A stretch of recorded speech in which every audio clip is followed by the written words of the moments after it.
It's okay to not be okay. It's just not okay to stay that way. The one thing I know about emotions is that they change. 1 hour from right now, you will not feel the same way. And I want to encourage you tonight that you might be in your darkest moment. You might be going through hell and high water, but I want to prophesy over your life. It is always too soon to quit. You have a reason to live. God declares your best days are in front of you. Get up. Your future is brighter than your past. Get up. Your latter is greater than your former. I want to say to every person in this room, get up, because the best is still yet to come. I got a God who works miracles.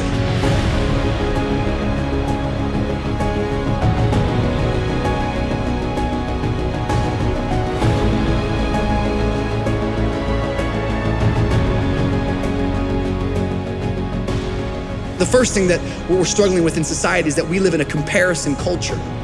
It's just, we've never lived in a day like this before. I love social media, but social media is hurting some of you. I love social media. At one point, I used to call myself the Snapchat king. But social media, it's a tool. The question is, are you using the tool or is the tool using you? Because what's happening is that we live in a world today that we've never been more connected, but at the same time, we've never been more isolated. We live in a world today that we don't know how to engage with one another anymore. And the only way we know how to talk is with our thumb. And what social media is doing is it's causing us to look at one another, and we're all of a sudden taking our lowest moments and we're comparing them to people's highlight reels. And comparison always kills your contentment. People have never been so dissatisfied, and people have never been so unfulfilled, and people have lost out on their contentment because they're living their life comparing where they're at with where somebody else is. I never knew how unhappy I was until I discovered how happy you were. But please believe Instagram is a lie, because we're not broadcasting our failures. And we're not posting our challenges, and we're not uploading all of our weaknesses. No, we're only showing you the good stuff. And just because we're only showing you the good stuff doesn't mean there's not some bad stuff that we're walking through. And the only way you're gonna walk into amazing things is when you get your eyes off of the grass on the other side and you get focused where you are. You start getting focused where you are, and you start discovering, wow, where I'm at is pretty amazing. We've got multiple artists in our generation singing about putting melodies, putting beats to the idea of suicide, dreaming about suicide, fantasizing about suicide, plotting suicide, singing about suicide. It's no wonder that we see suicide on the rise. And the thing with suicide is that it's so deceiving and it's spreading like wildfire. It's not just my assumption, it's a fact. Suicide is contagious. And I came tonight to challenge some people, and I came tonight to plead with some people. There are better ways to kill your sadness. Suicide is a permanent solution to a temporary problem. And I'm just begging you tonight, I wanna say this as loud as I possibly can. You don't have to die to end your pain. You have more to live for. The one thing I know about emotions is that they change. 1 hour from right now, you will not feel the same way. And I want to encourage you tonight that you might be in your darkest moment. You might be going through hell and high water, but I want to prophesy over your life. It is always too soon to quit. You have a reason to live. God declares your best days are in front of you. We love you. You don't have to do this. It's the fear of the unknown. It's the fear of being out of control. We must learn to talk to ourselves and focus on the internal things that we can control rather than the external things that we can't control. Fear causes anxiety, but number two, what I see is that depression detaches us from people. Isolation is not where you want to fight your battles from. You don't want to fight alone. God's remedy for so much in our life is people. See, what happens is we start to get isolated. As we get isolated, we have all these new thoughts that come about. And some of you have been there before. You start saying to yourself, I'm so alone. I've never been more alone. Nobody understands me. Nobody gets me. I'm the only one to ever go through something like this. I'm a mess up. I'm a failure. I'd be better off not being here. Nobody would miss me. I'm all alone right now. Why would anybody care if I was gone? Here I am. I'm just alone. We just keep feeding ourselves this toxic thinking. I don't know what you're going through tonight, but you won't make it on your own. You need to open up your eyes and see that there are people all around you that care, but you have to open up your mouth. Nobody knows what you're going through if you don't say something.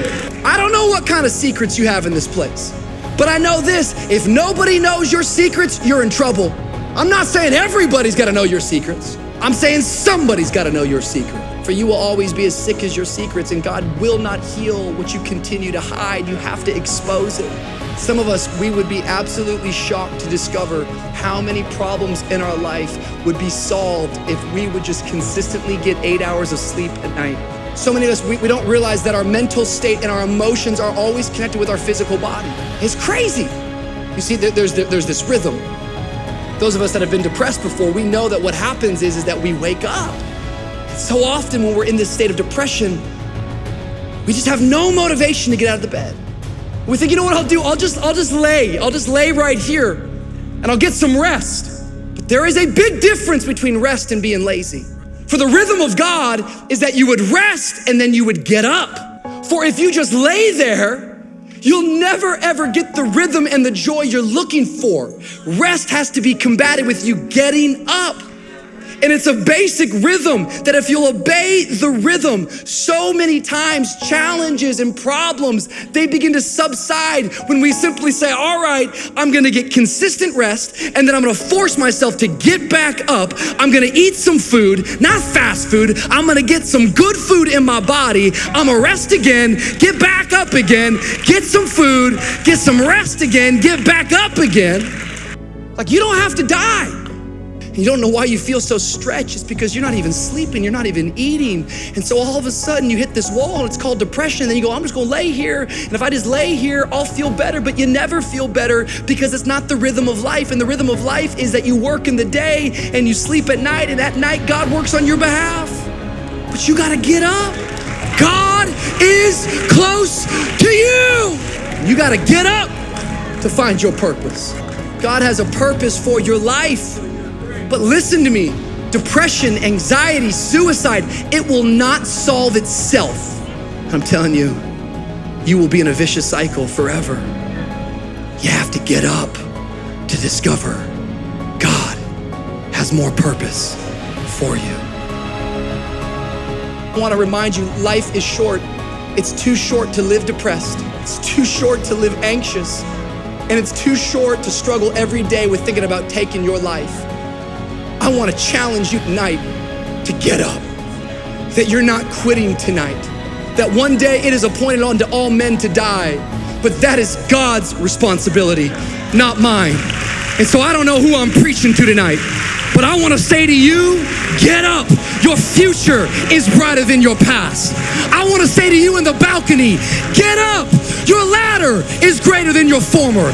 I want to say to every person in this room, get up, because the best is still yet to come. I got a God who works miracles.